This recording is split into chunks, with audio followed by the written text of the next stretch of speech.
আজি আসাম জিঅ'গ্ৰাফীৰ কেইটামান MCQ question লৈ আহিছোঁ। তো ভিডিঅ'টো আৰম্ভ কৰোঁ। প্ৰথমটো কুৱেশ্যন হ'ল, what is the percentage of area covered by forest in Assam? অসমত অৰণ্য কিমান শতাংশ ঠাই আৱৰি আছে?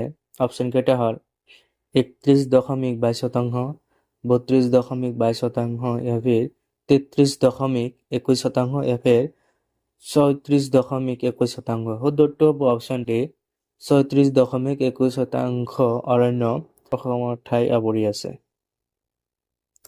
নেক্সট কুৱেশ্যনটো হ'ল, how many national parks are there in Assam? অসমৰ ৰাষ্ট্ৰীয় উদ্যান কেইখন? অপশ্যন কেইটা হ'ল 4, 5, 6, 7। শুদ্ধটো হ'ব অপশ্যন ডি, 7খন। Next question, who is known as the waterman of India? ভাৰতৰ ৱাটাৰমেন হিচাপে কাক জনা যায়? অপশ্যন কেইটা হ'ল সুন্দৰলাল ভাগুনা, যাদৱ পায়েং, ৰাজেন্দ্ৰ সিংহ, এবাৰ নন অফ দেম। শুদ্ধটো হ'ব অপশ্যন চি, ৰাজেন্দ্ৰ সিংহক ভাৰতৰ ৱাটাৰমেন হিচাপে জনা যায়। যদি আমাৰ ভিডিঅ'কেইটা চাই ভাল লাগে তেনেহ'লে চেনেলটোক ছাবস্ক্ৰাইব কৰিবলৈ নাপাহৰিব, আৰু আপোনাৰ কোনোবা বন্ধুৱে যদি প্ৰিপাৰেশ্যন কৰি আছে এক্সামৰ কাৰণে তেনেহ'লে তাকো ভিডিঅ'টো শ্বেয়াৰ কৰি দিব। নেক্সট কুৱেশ্যনটো হ'ল, which is the last north bank tributary of Brahmaputra with Assam?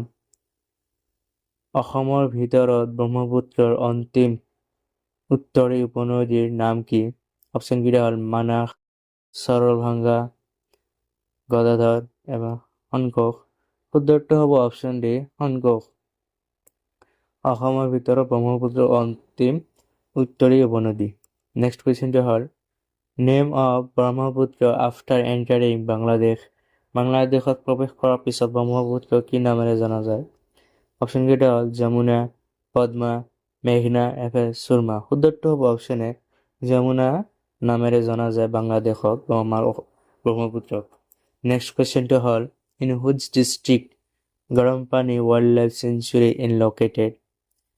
গৰমপানী বন্যপ্ৰাণী অভয়াৰণ্য কোনটো জিলাত অৱস্থিত? অপশ্যন কেইটা হ'ল গোলাঘাট, শিৱসাগৰ, ডিব্ৰুগড়, এবাৰ কাৰ্বি আংলং। শুদ্ধটো হ'ব অপশ্যন ডি, কাৰ্বি আংলং ডিষ্ট্ৰিক্টত অৱস্থিত। Next question, which forest is often known as Amazon of the east? তলৰ কোনখন অৰণ্যক সাধাৰণতে পূবৰ এমাজন হিচাপে জনা যায়? অপশ্যন কেইটা হ'ল মানাস, কাজিৰঙা, দিহিং পাটকাই, ডিব্ৰু চৈখোৱা। শুদ্ধটো হ'ব অপশ্যন চি, দিহিং পাটকাইক সাধাৰণতে অসমৰ এমাজন হিচাপে জনা যায়। Next question, which tributary of Brahmaputra is the largest? ব্ৰহ্মপুত্ৰৰ কোনটো উপনদী সকলোতকৈ বৃহত্তম? অপশ্যন কেইটা হ'ল জীয়া ভৰালী, কপিলী, সোৱণশিৰি, এবাৰ ধনশিৰি। শুদ্ধটো হ'ব অপশ্যন চি, সোৱণশিৰি হ'ল ব্ৰহ্মপুত্ৰৰ আটাইতকৈ দীঘল বা বৃহত্তম উপনদী। নেক্সট কুৱেশ্যনটো হ'ল, which is the only rain forest in Assam? অসমৰ একমাত্ৰ বৰ্ষাৰণ্য কোনটো?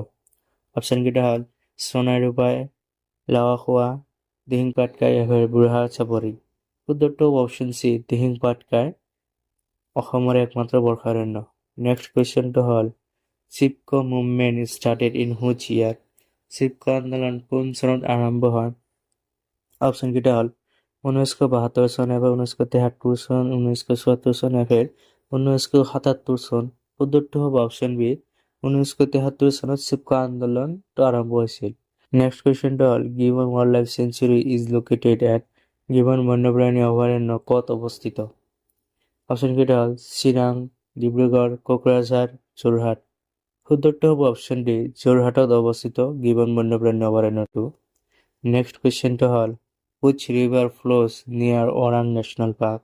ওৰাং ৰাষ্ট্ৰীয় উদ্যানৰ কাষেদি কোনটো নদী বৈ যায়? অপশ্যন কেইটা হ'ল দিয়া ধনশিৰি, এবাৰ গাভাৰু, এবাৰ জীয়া ভৰালী। শুদ্ধটো হ'ব অপশ্যন এ, জীয়া ধনশিৰি ওৰাং ৰাষ্ট্ৰীয় উদ্যানৰ কাষেদি বৈ যায়। নেক্সট কুৱেশ্যনটো হ'ল, জংগল বাচাও আন্দোলন ষ্টাৰ্টেড ইন হুইচ ষ্টেট? জংগল বাচাও আন্দোলনটো কোনটো ৰাজ্যত আৰম্ভ হৈছিল? অপশ্যন কেইটা অসম, বিহাৰ, ঝাৰখণ্ড, এবাৰ ছত্তীশগড়। শুদ্ধটো হ'ব অপশ্যন বি, বিহাৰত আৰম্ভ হৈছিল জংগল বাচাও আন্দোলনটো। নেক্সট কুৱেশ্যনটো হ'ল, in Assam a source of hot water spring is situated in?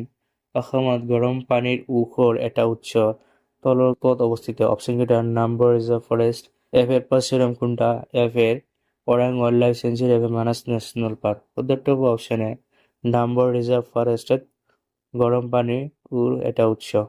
Next কুৱেশ্যনটো হ'ল who is known as the birdman of India? ভাৰতৰ চৰাই মানুহ হিচাপে কাক জনা যায়? অপশ্যন কেইটা হ'ল সলিম আলী, এম চি মেহতা, এফ এ কুলদীপ সিং, এফ এ নন অফ দেম।